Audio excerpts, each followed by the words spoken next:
Hello everyone and welcome back to FilmBook Review, an official YouTube channel of FilmBook.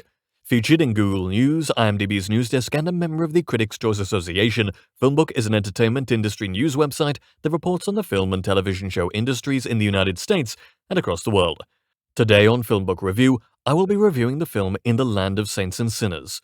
In the Land of Saints and Sinners is directed by Robert Lawrence, written by Mark Michael McNally and Terry Lone, and stars Liam Neeson, Kerry Condon, Desmond Eastwood, Connor McNeil, and Seamus O'Hara. This is an In the Land of Saints and Sinners movie review, and there will be spoilers. If you like our movie reviews, please like this In the Land of Saints and Sinners film review, as that helps us out with YouTube's algorithm, and consider subscribing. Once subscribed, click the bell notification box, and you are all set. Please also consider becoming one of our patrons on Patreon at patreon.com/filmbook. And now, the In the Land of Saints and Sinners movie review. Liam Neeson is back with a vengeance in the superbly crafted thriller In the Land of Saints and Sinners, directed by Robert Lawrence. Neeson plays Finbar Murphy, an assassin looking to go straight who becomes immersed with some heavy villains, one of whom is played by Oscar nominee for The Banshees of Inisherin, Kerry Condon. While Neeson rarely, if ever, disappoints in an action hero role, it is Condon who actually holds down a lot of the movie as a woman motivated by her personal politics named Dorianne McCann. Knowing how reliable Neeson can be in this type of role means we shouldn't take his solid performance for granted, but Condon has assumed the role of Dorianne with enough dire tendencies that Condon proves why she is one of the most But Condon has assumed the role of Dorianne with enough dire tendencies that Condon proves why she is one of our most undervalued actresses. As the film opens, IRA terrorist Dorianne and her accomplices set up an explosion that accidentally claims the lives of some innocent victims, including children. The majority of the plot of In the Land of Saints and Sinners shifts itself in an Irish village, where Finbar has acquit himself in order to try and live a peaceful life. He's disturbed when he sees a young girl who he believes is being abused by a vicious uncle. Wouldn't you know that the uncle has familial ties to Dorianne, which complicates the film's storyline? Anyone who has seen a Neeson picture before will know that Finbar will have a low tolerance for abusive people, which means that the evil people will pay dearly for their sins.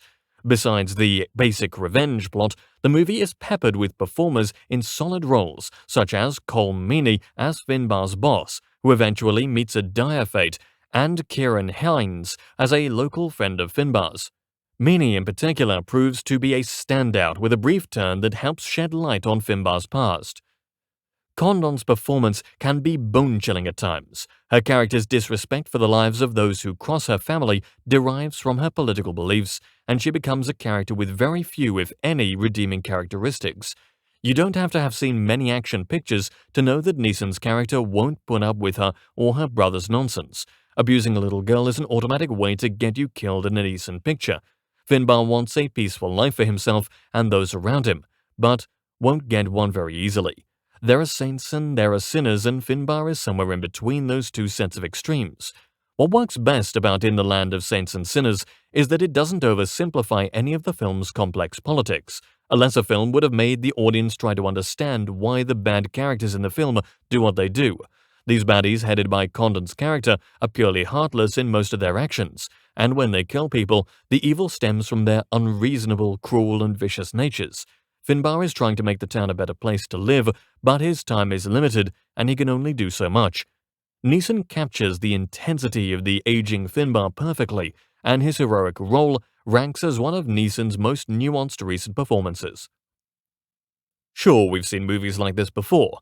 The closing scenes set in and around a bar feel like they could have been strengthened a bit, while the movie literally drags Condon's character into a church for her final confrontation with Finbar.